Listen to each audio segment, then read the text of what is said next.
Eu sou professora há 8 anos e eu ainda erro muito, isso é natural.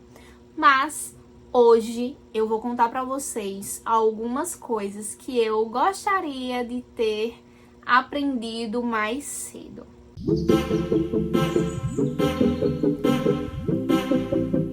Eu sou Yali, sou amiga leitora e hoje eu tô aqui para dividir com vocês algumas coisas que eu gostaria de ter aprendido no início da minha carreira docente. Eu dou aula há 8 anos e o início, como sempre, é muito difícil. Depois melhora, mas nós sempre vamos estar passíveis de erro, porque as salas de aula são espaços muito plurais, em que a gente tá em contato com muitos estudantes diferentes. E, enfim, há muitas variáveis que fazem com que a qualquer momento a gente possa cometer um erro na nossa prática docente. Isso é muito natural. O importante, como eu sempre digo, é a gente aprender rápido. Errou, entendeu, não fez de novo, aprendeu, se reposiciona, recalcula a rota e já anda pra frente. Isso foi algo que eu sempre fiz. É tanto que eu ousaria dizer que eu não cometi alguns erros mais graves mais de uma vez. Eu sempre me comprometi a aprender rápido com os meus erros. Mas é claro que eles acontecem e continuarão acontecendo. Mas hoje eu tô aqui para dividir com vocês alguns erros que eu cometi no início da minha carreira docente. Porque eu também acredito muito que a gente aprende com um exemplo. Talvez você esteja fazendo isso. E se eu puder dividir um pouco da minha experiência, do meu aprendizado com vocês, para que vocês errem com outras coisas que não as que eu já errei, por que não construirmos essa rede de apoio? Então, vem comigo que hoje eu vou te contar algumas coisinhas que eu me equivoquei no início da carreira e que você já pode pular. Se errar, vai ser com outros erros e não com os mesmos que eu cometi. Olha que atalho. Olha que coisa, que oportunidade de você acelerar em alguns passos na sua prática docente e evitar alguns equívocos a partir do exemplo. Vamos lá? Primeira coisa que eu acho muito importante. Eu já falei sobre a importância em outro vídeo, compartilhando um pouquinho sobre conselhos aí para quem está iniciando na carreira docente, mas é o cuidado com a saúde mental. O autocuidado de maneira mais geral. No início da minha carreira docente, é óbvio, eu estava dando os primeiros passos, eu precisava construir o alicerce da minha carreira, eu precisava me posicionar, eu precisava garantir o meu espaço. É óbvio que isso é aos poucos, mas no início da carreira a gente vai muito sedento para construir de fato o que vai ser a base para toda a construção de carreira que a gente tem. E nesse processo eu negligenciei um pouco o autocuidado, médico, consulta de rotina. Amor, eu não fazia um exame de sangue para não precisar me ausentar da escola em horário em que eu deveria estar dando aula. Saúde mental? Tive crises de ansiedade sem nem entender que eram crises de ansiedade. Vim entender muito tempo depois. Por quê? Porque eu não queria me ausentar, eu não queria ser a pessoa que tá faltando a aula ou aquele momento pra ir a um médico. Eu tentava encaixar nos dias em que eu tava livre, ou seja, nos sábados. Era muito difícil essa flexibilidade também nas consultas e eu acabei passando um bom tempo negligenciando o meu corpo, me alimentando mal, para dar prioridade ao trabalho. Isso tem o ônus e tem o bônus. Como eu falei, a gente precisa no início da carreira realmente ter um foco.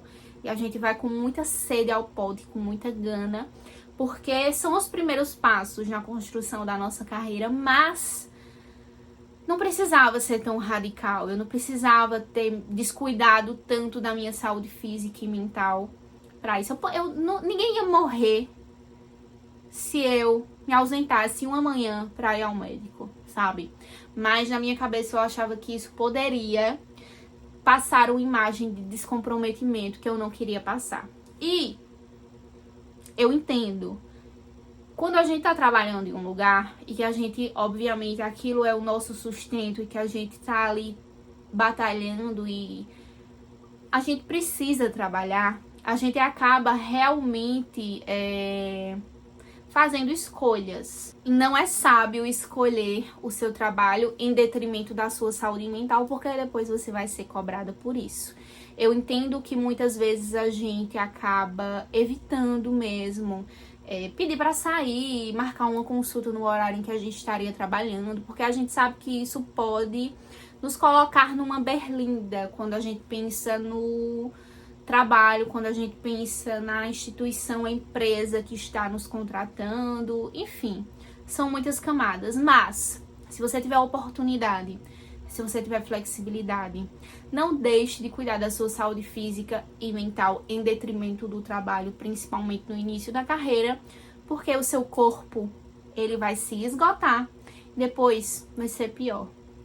Depois, talvez, você fique aí com a sua saúde debilitada de maneira que isso poderia ser evitado se você tivesse sido mais cuidadosa no início. Além disso, mantenham a alimentação equilibrada, bebam água, cuidem da saúde mental. Se possível, façam terapia. Não negligenciem a saúde de vocês. Segunda coisa é que no início da minha carreira docente eu não era tão flexível. Isso porque o meu referencial de planejamento de aula era muito do que eu tinha visto de maneira teórica na licenciatura. Era aquele planejamento de aula que você pensa em uma aula, pensa na metodologia, pensa no objeto do conhecimento, pensa na atividade, pensa no processo avaliativo que vai acontecer naquela aula, na verificação de aprendizagem que você vai ter com seus estudantes, e é aquilo. E a gente, na nossa licenciatura, na nossa formação, a gente aprende que o planejamento, ele é fundamental e realmente é. A gente não pode entrar numa sala de aula minimamente sem planejar. A gente não consegue dar uma aula sem intencionalidade. E essa intencionalidade, ela está no nosso planejamento. Mas eu me apegava muito a esse planejamento de maneira que eu não conseguia ser flexível. O que isso significa? Que muitas vezes a aula não estava rolando do jeito que deveria ser, mas eu estava tão presa ao planejamento que eu não conseguia ver outras possibilidades de adaptar aquilo na hora. Eu sempre fui uma pessoa muito boa de improvisação, mas para as aulas, no início, eu tive um pouquinho de dificuldade de entender que não está acontecendo do jeito que deveria. Eu vou recalcular a rota aqui e vou fazer diferente. Não, eu queria que a aula acontecesse exatamente tal qual estava planejada, mas as turmas são plurais, as necessidades dos alunos às vezes se apresentam no momento da aula, atravessam seu planejamento e você tem que estar pronto para ser flexível. E aí, ser flexível é uma habilidade que quanto mais cedo a gente desenvolve, melhor. E essa habilidade de flexibilidade, ela talvez comece nesse movimento de entender que a gente precisa ter um olhar mais flexível para o nosso plano de aula, mas em outras instâncias do nosso trabalho ela também se aplica super bem. Outra coisa super importante que a gente não pode, que é um erro que a gente não pode cometer, é achar que é melhor trabalharmos sozinhas. Não é fácil trabalhar com outras pessoas. Muitas vezes, o ambiente da escola, para além do ambiente da sala dos professores, vai ser um ambiente tóxico. Muitas vezes, a sala dos professores não vai ser um lugar acolhedor. Muitas vezes, outras pessoas em outras instâncias na escola também não vão ser acolhedoras. Mas, embora a gente tenha vontade de se fechar e seguir nosso rumo de maneira solitária, é importante que a gente consiga, no meio desse oceano, nos conectar com pessoas que têm os mesmos objetivos, que têm as mesmas propostas, que têm os mesmos anseios, que têm os mesmos objetivos que a gente, que acredita na educação de uma maneira alinhada ao que a gente também acredita. Isso é muito importante para que a gente consiga unir forças, para que a gente consiga aprender com outra pessoa, para que a gente construa mesmo uma rede de apoio. Então, não se isole, não construa muros, mas saiba selecionar com quem você vai construir essa rede. Outra coisa que é muito importante e que você não precisa errar é entender quem você é e como a sua autenticidade pode enriquecer a sua aula. No início da nossa carreira, a gente quer dar aula como os nossos professores ou as nossas professoras. Eu tinha muito isso, de querer aplicar, às vezes, em algumas aulas, a mesma metodologia que uma professora tinha feito na época que eu estudava e que tinha funcionado. Mas hoje, com a turma que eu tenho, não vai funcionar. Eu demorei a sacar isso. Funcionou naquele contexto e aquela professora, de fato, é maravilhosa. Mas aqui, com a minha turma, no contexto atual, não vai funcionar. Vou precisar pesquisar outras metodologias, outras abordagens. E eu não preciso ser igual àquela professora que foi marcante para mim. Eu posso ser eu mesma professora. A autenticidade é o que vai conectar você com os estudantes. Você não precisa fingir ser o professor fulano ou a professora fulana. Você não precisa imitar ninguém. Seja você, com a sua própria abordagem, com o seu próprio propósito na educação, em sala de aula, que os estudantes vão se conectar com você. É muito importante também a gente entender, e aqui já é algo que eu nem tinha pontuado como um dos erros, mas eu acho importante falar. A gente não tem ego. Nem tudo é sobre a gente. Aliás, nada na sala de aula é sobre a gente. A sala de aula precisa ser sobre os alunos, sobre os estudantes. Então, a gente não pode ter ego. Isso eu aprendi com o tempo. Não é sobre a gente. O processo de aprendizagem é sobre eles. Eu tô ali para mediar isso, para provocá-los.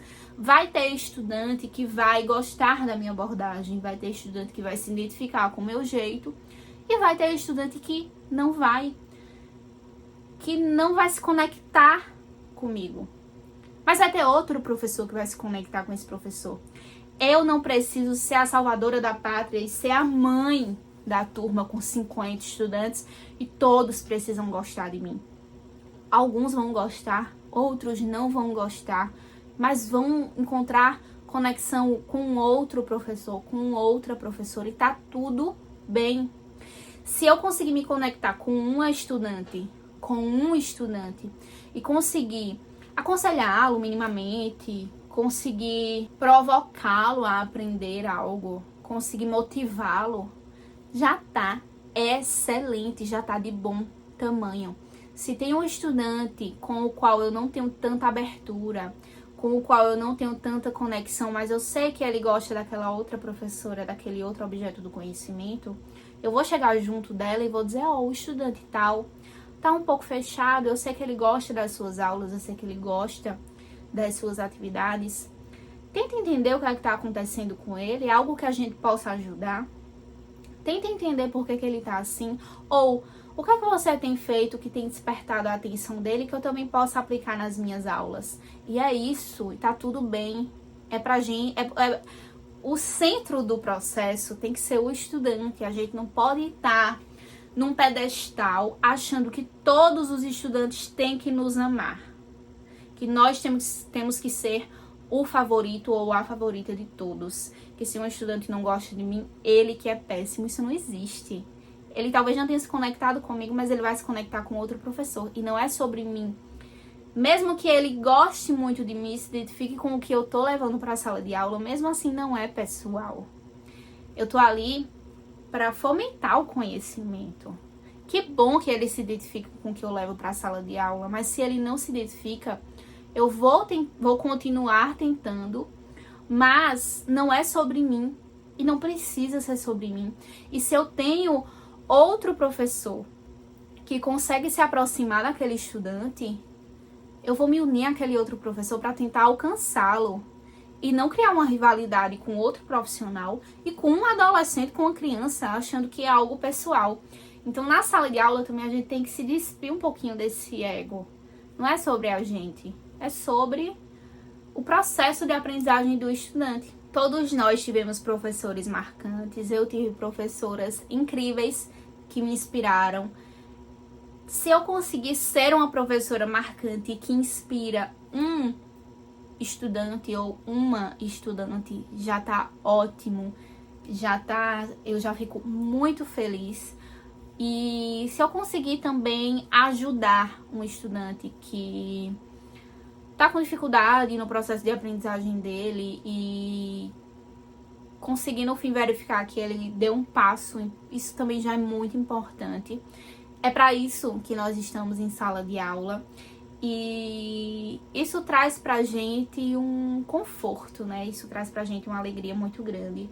Eu espero que isso seja também força motriz para outras professoras que estão iniciando, para que vocês entendam que a gente vai errar, mas o que nos faz boas professoras é reconhecer os erros, aprender rápido e estar dispostas a sempre melhorarmos e sermos as melhores professoras que a gente pode ser.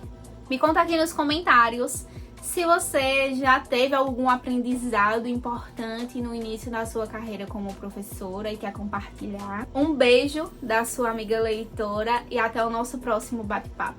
Tchau!